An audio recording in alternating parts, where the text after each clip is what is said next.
Dan kita ke informasi lain pemirsa, seorang calon mahasiswi pasca sarjana Universitas Mataram ditemukan tewas tergantung di rumah kekasihnya di perumahan Royal Jempong Baru, Kota Mataram. Untuk mengelabui agar kematian korban karena bunuh diri, pelaku yang tak lain adalah kekasih korban menggantung mayat korban. Ya pemirsa, ini butuh waktu lama polisi untuk mengungkap dalam dibalik kematian korban Linda Novitasari, calon mahasiswa pasca sarjana Universitas Mataram ini. Pasalnya kekasihnya, Rio Prasetya, juga seorang kapolsek di Lombok Timur, cukup lihai mengatur skenario pembunuhan. Maksud kami adalah juga anak seorang kapolsek di Lombok Timur, cukup lihai mengatur skenario pembunuhan yang dilakukannya.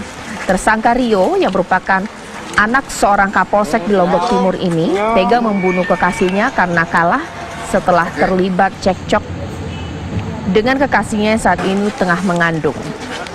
Rio mencekik korban hingga kehabisan nafas lalu menggantung mayat korban dengan seutas tali untuk mengelabui agar korban terlihat seolah-olah bunuh diri.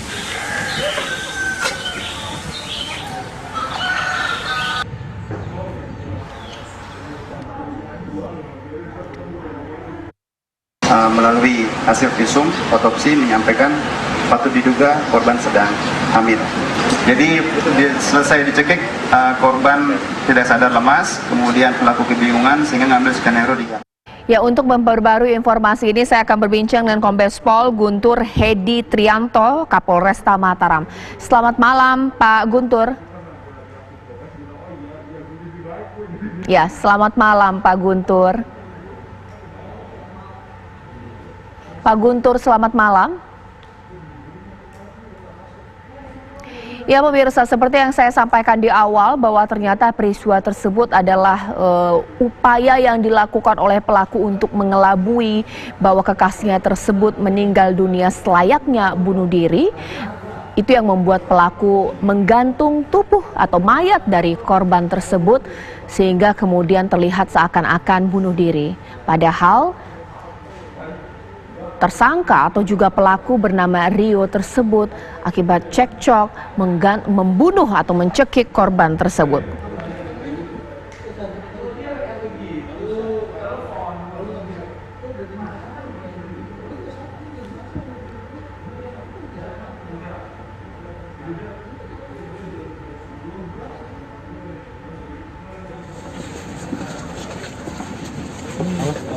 Untuk mengupdate informasi ini, saya akan langsung saja panggilkan Kombes Pol Guntur Hedi Trianto yang merupakan Kapolres Mataram. Selamat malam Pak Guntur. Ya, gimana kabar ya? Ya, sehat alhamdulillah. Pak Guntur, ini bisa diceritakan bagaimana kemudian polisi bisa mengungkap? Karena awalnya korban terlihat seperti gantung diri tapi ternyata dibunuh oleh kekasihnya sendiri. Pak Guntur. Baik, sebelumnya perlu saya sampaikan kronologis daripada kejadian tersebut. Jadi sekitar tanggal 22 Juli itu korban dan diduga pelaku ini sempat ketemu karena masa korban pelaku ini menurut keterangan daripada pelaku ini sepasang kekasih. Kemudian terjadilah cekcok kedua korban dan pelaku itu sendiri. Dan pada tanggal 23 korban meminta perjanjian dengan diduga pelaku untuk ketemu di salah satu rumah yang saat itu menjadi tempat kejadian perkara.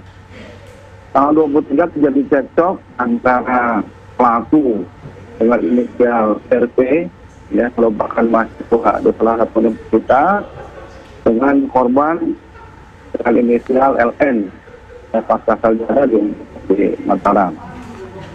Dengan cekcok tersebut, akhirnya pelaku kehilangan kendali dan terjadilah pembunuhan yang menurut kami pada awal penemuan di TKP ini memang unsurnya ketidaksengajaan. Karena pada saat cekcok tersebut korban inisial L ini sendiri akan memberikan ancaman dengan menggunakan senjata tajam pada pelaku, namun pelaku sempat menahan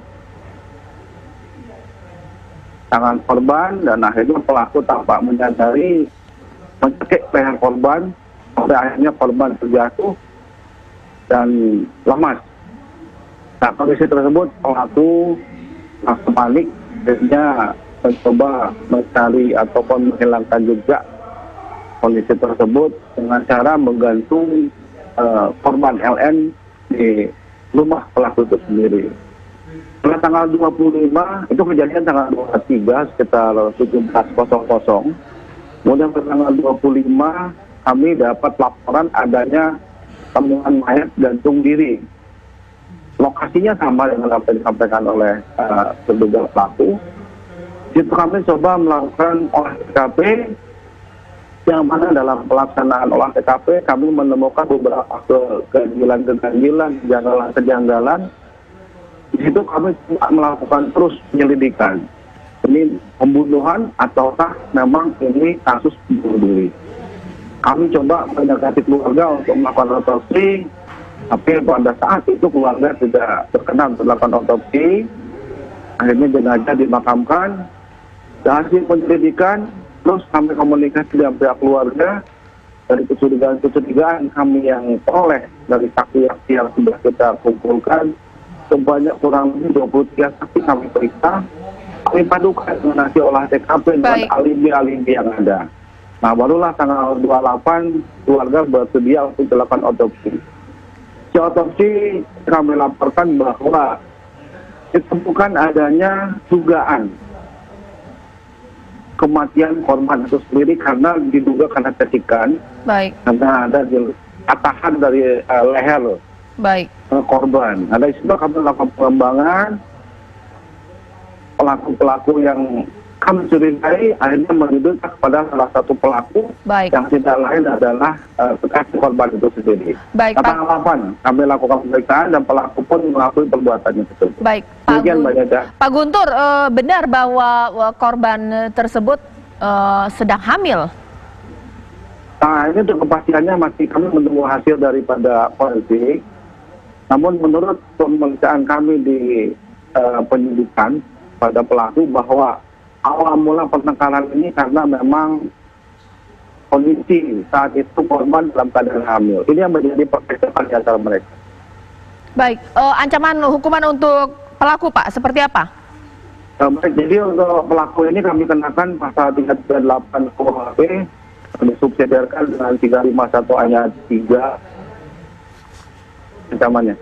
Baik, terima kasih Kombes Pol Guntur Hedi Trianto atas informasinya.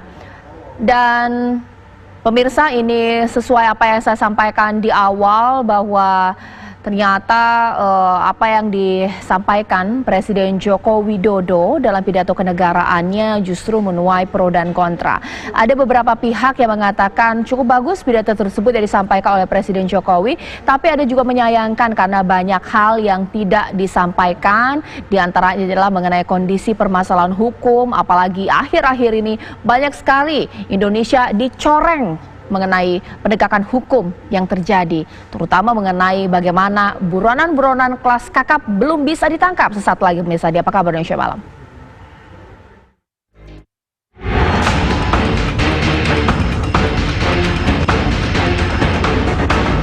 Pemerintah tidak pernah main-main dengan upaya pemberantasan korupsi. Hukum harus ditegakkan tanpa pandang bulu. Dirgahayu Republik Indonesia, Dirgahayu Negeri Pancasila, merdeka!